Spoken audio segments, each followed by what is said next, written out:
আপনি কি জানেন আল্লাহ তাআলা ধনী কাকে বানান? একবার মুসা আলাইহিস সালাম কোহিতুর পাহাড়ে যাচ্ছিলেন, পথমধ্যে এক ব্যক্তির সাথে তার দেখা হল।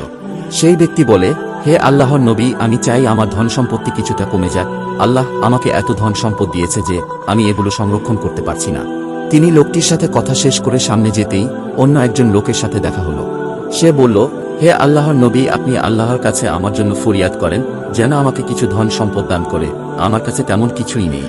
মুসা আলাইহিস সালাম কোহিতুর পাহাড়ে গিয়ে আল্লাহর সাথে এই দুই ব্যাপারে কথা বলেন। আল্লাহ তখন বললেন, যে ব্যক্তিকে আমি ধন সম্পদ দিয়েছি তাকে বলো আমার শুকরিয়া আদায় করা বন্ধ করে দিতে, আর যে ব্যক্তিকে আমি কোনো কিছুই দেইনি তাকে বলো আমার শুকরিয়া প্রতিনিয়তই আদায় করতে।